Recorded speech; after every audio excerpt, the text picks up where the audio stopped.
So this video is going to help with 13.2, which is our application in business and economics. So how does all of these integrals apply? So again, we are just touching integrals in Business Calc 1. So I haven't ever taught Business Calc 2, but I know you cover a lot more integrals in a Calc 2 class. So look at this. We have some really great things here. So the first one is a total income stream, which if you're in my in-person and watch this, or you've watched an in-person video, I talk about this quite a bit through the chapter, but your total income stream, right? Like how much income do I have from year 1 to year 2 or year 3 to year 7?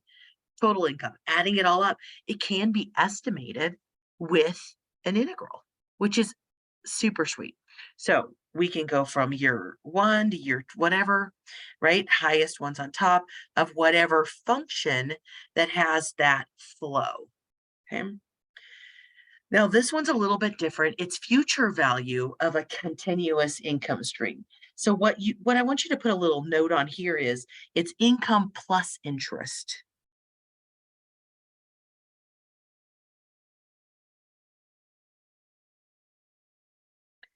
So this formula is definitely different. So it's the future value. And this is like the idea of it. And then here's like the simplified version. So these are the same thing. So look at this part here.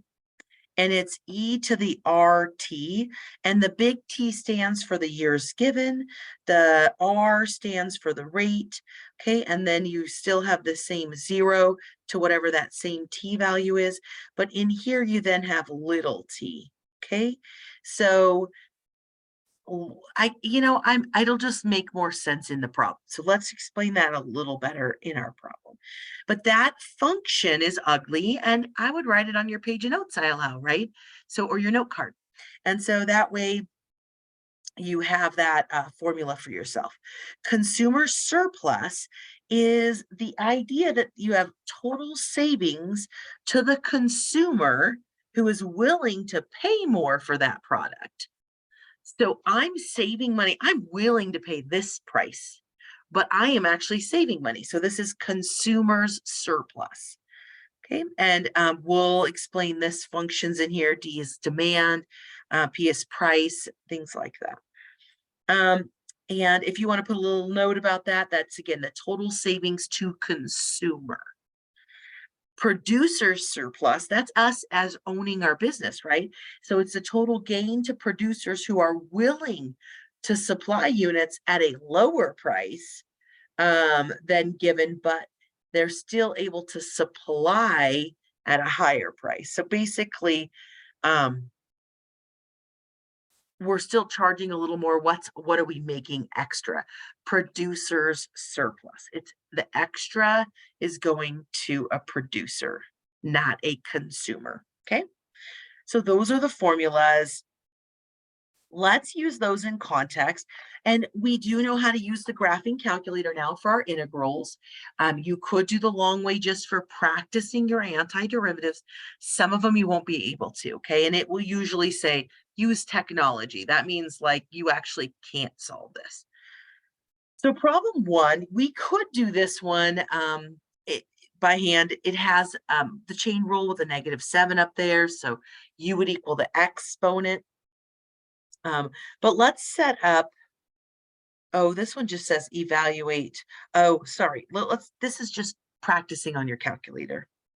So remember, I guess I'll remind you again, just because we're on these, you can hit the math and then the 9th one, and it'll look like this, right? And you put in your information and you get the integral. I've also shown it in the past video with Desmos, which is what I'll probably use just because it comes up so pretty for you. Okay, so those ones, let's go down to 4.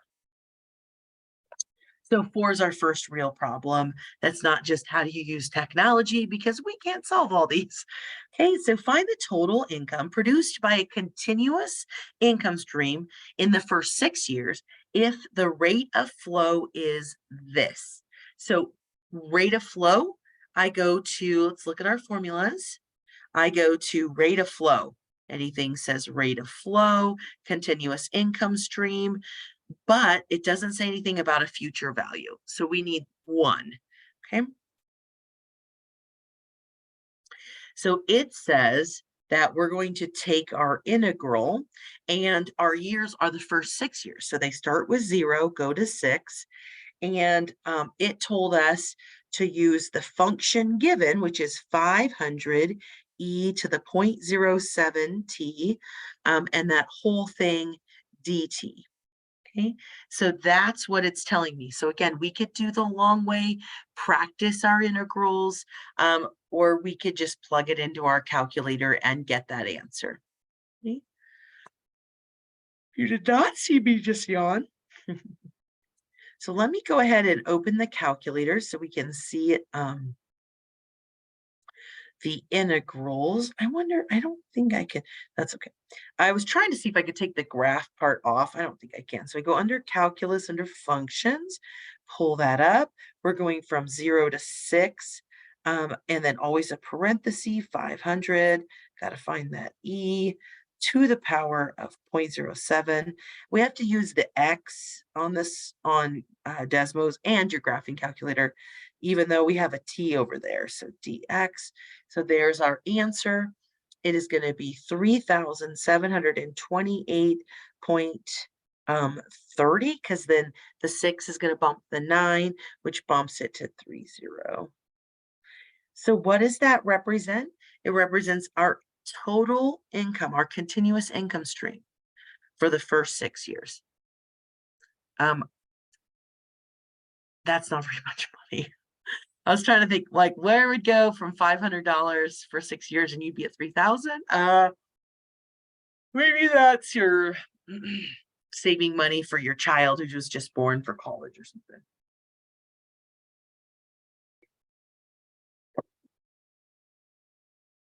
Look at the wording on 5. We're not ready for the calculator. Let's go back to full version so we can fit it on there. Otherwise, it comes through really big.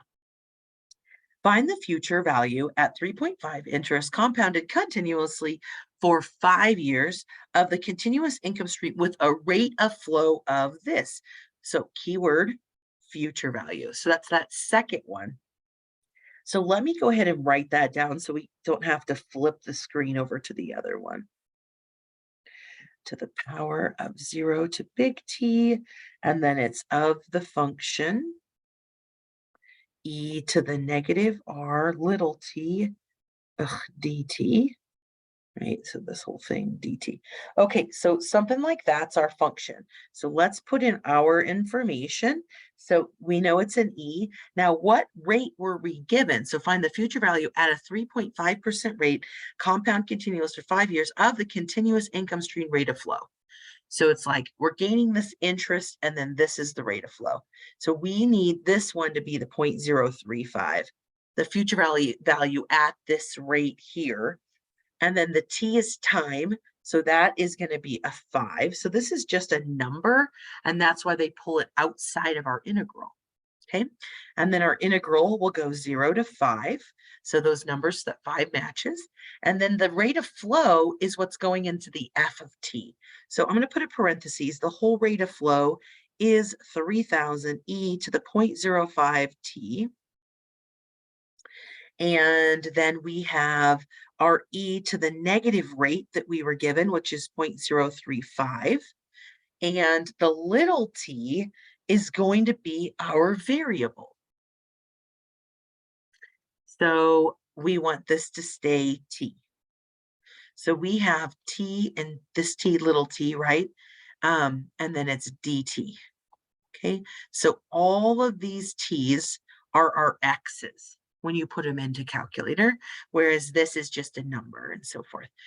Definitely not doing this by hand. I actually did it by hand over here. And then I put a note, probably should show in Desmos. Yeah, let's do it in Desmos. Okay. Oops, Desmos. Close out that first one. All right, then we go to functions, find that integral. Here it is. And this time we're going to go from 0. Oh, I forgot to. So before on your graphing calculator 5, I can arrow over on Desmos. On your graphing calculator, you have to actually type in the E whatever, then go math 9 in order to get that function in front of your integral. Okay, you can't, it's not as much, it's not as easy to go back on a graphing calculator. Okay, so e to the back 0.035 times 5 up in the exponent. Oops, that didn't show up in the exponent. It won't do it. So what is 0.035? Oops, I'm in some weird mode. Hold on. 0.035 times 5.175.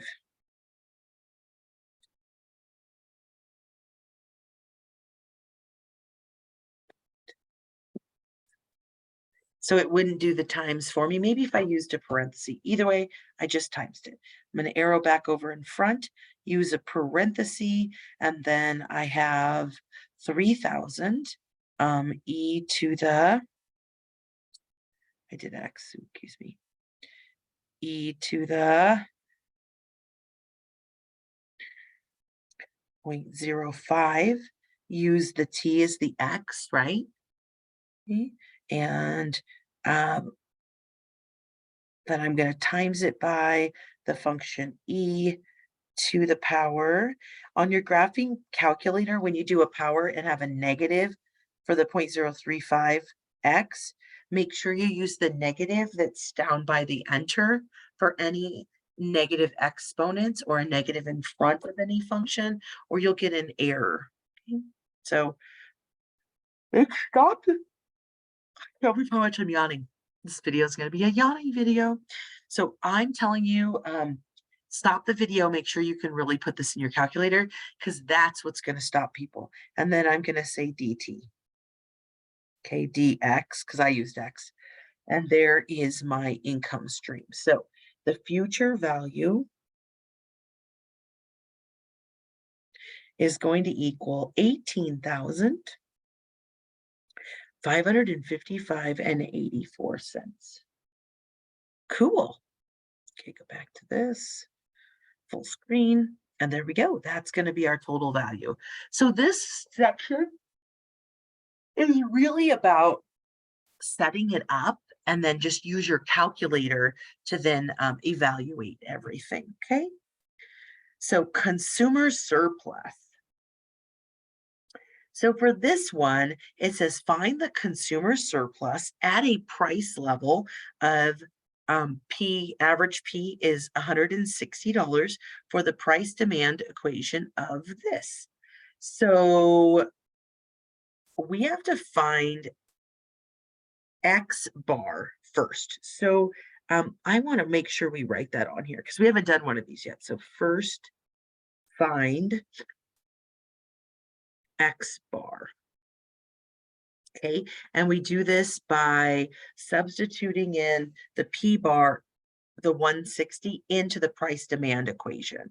So what we'll do is we'll take the 160 equals 460 minus the 0.06, and we will say that is now going to be X bar. Okay, so instead of X, we're going to find X bar. Basically, we're finding how many items we're selling or the demand at the price of 160. And we need this because our consumer's surplus, this formula says go 0 to X bar. It doesn't tell us where in our problem of our demand function minus P bar. Dx, like this. So we got to make sure we have that information. Okay, give me just a sec. So what we'll do is we'll solve backwards to find our X bar. Okay, so 160, I'm going to steal my calculator. So 160 minus, 460 is negative 300 equals the negative 0.06 X bar. So I'm going to divide by negative 0.06 and I get 5,000. So the demand at our price point of 160 is 5,000. So now I'm going to go over and I'm going to set up this integral. Now I know it goes from 0 to 5,000. And then I'm going to do our demand function here. So we were given our demand function. It is 460 minus 0.06x, right? And how do we get a demand function in real life? We do it like our Netflix data. If you did that data with me, I might change it next year, but it's like how many people are subscribing to Netflix versus, your price, right? So you have to get some examples and you find that equation of line of best fit. That's how we can get a demand. We really have to have some samples, typically, or we can look at a similar business and steal their demand and see how they're doing and use that data to estimate for our business. Okay, so that is our demand, and then we have to subtract the 160 and this entire thing dx. So the 160 is our P bar, right, where we're setting our bar at. So we could solve this one fairly easy by hand if we wanted, or again, we could put it into our calculator. I'm going to hit math and go to the ninth one. You could just hit 9 and it'll go to it. So 0 to 5,000, and my function is 460. And you could simplify that, but I don't really have to. So minus 160. And then on here, I have to then say dx, enter, and I get 750,000. I know that might come in a little weird, but that's how we could put it in on the graphing calculator. I can't show this as well as I can, the other one, but the graphing calculator is a lot easier for a lot of you. So again, math, ninth one, fill in your integral answer. Why can your calculator do this? Because it's a definite integral. It is a answer. Like, what is the area under the curve? It is a number. So I got 750,000. So who benefits from consumer surplus? Us consumers, right? Us people buying that product. We saved overall, all from 0 to 5,000 items sold. We saved 750,000. The business lost 750,000 because we were willing to pay a higher price, but we didn't have to, which is delightful for us that we, us consumers, are saving that money. Last example is a producer surplus. Very similar to what we just did. Oh, I guess I have one more. Oh, this is my last example, but so this one is similar. So let's write down that formula. So our producer's surplus is equal to 0 to x bar, and it is P bar minus S of x. Okay. What does S represent? It represents your price supply equation. So supply.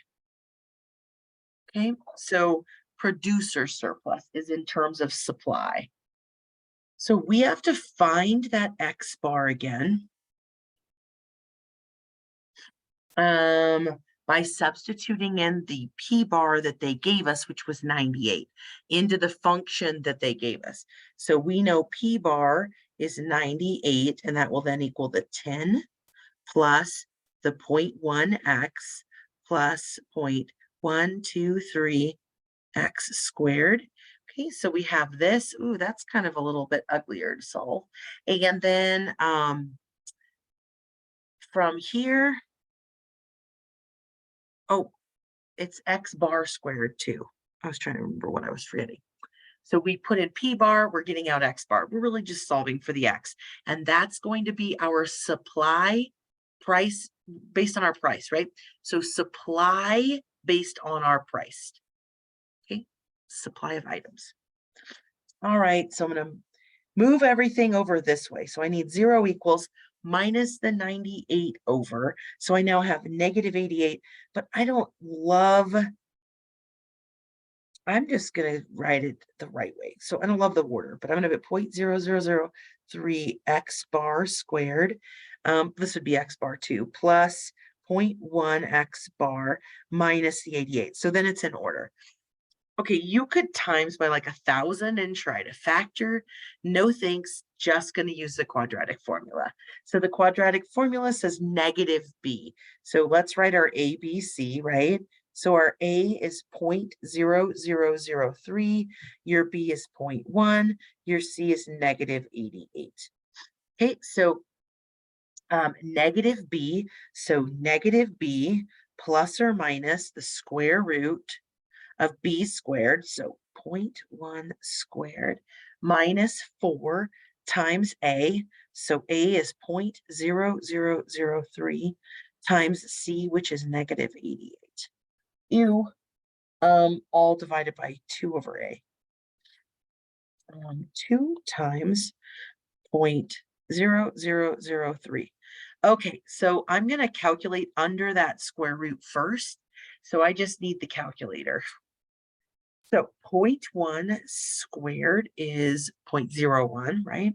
Minus 4 times 0.0003 times negative 88 is going to give me negative 0.1 plus or minus the square root of 0.1156 over 2 times 0.000.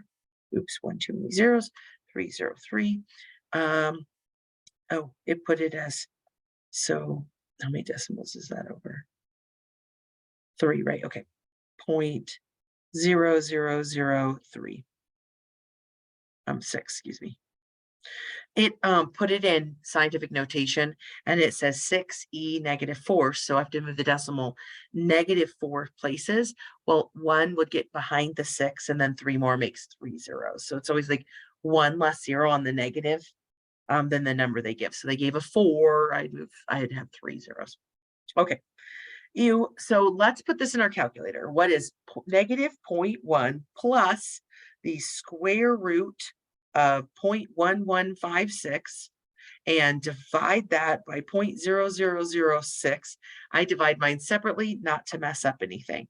So the plus was 400. Now let's do the minus. So negative 0.1 minus the square root of 0.1156. I push enter, it's like negative 0.44. Divide that by 0.0006, and I get negative 733, 33.3 repeating. So we get to ignore the negative because it does not make sense to have a number of items sold for our supply or negative amount of supply. So we're going to use with our formula to make sure we can still see the PS up there. So we're going to use the 0 to 400, because we just found that, right? That's our X bar. And then for this one, you start with your price. So our price was $98. And then we're going to do minus, and we have to do that whole supply function, which is 10 plus 0.1x plus 0.123x squared. Okay, then that whole thing dx. All right, then we're just going to put that in our calculator. No thanks. All right, so I'm going to hit on this one. I'm going to hit math 9, and I'm going to say 0 to 400. So 0 to 400, I'm just putting that information in. And then you put in the function 98 minus, use a parenthesis or it'll be wrong because that negative has to distribute through that whole function. So I'm just going to use a parenthesis. So 10 plus 0.1x plus 0.1233 x squared, and that parenthesis, I think I have another parenthesis dx. Oh no, I think I have one too many now. It might tell me I have one too many. Nope. So I get a final answer of $20,800. Okay, and that's our consumer's surplus. Oh, no, it's our P. Oop, producer surplus. Okay, so who benefits again from this producer surplus? Person that owns the company, right? So we have $20,000 that we just made because, we basically have the price a little bit higher. We would willing to go down on our price. People are still buying it, so we're leaving our price up high, right? feel like that's COVID in general right now. Let's just keep the price high because people still have to buy it, even though we could lower it. All right, that's all of our formulas. So what I like about this section is it's very realistic to your business world, but also the functions can be as ugly as we want because we're just going to use our calculator to solve them. So even on the exam, you have to set them up and then solve them on your calculator. All right, that's all I got for this section.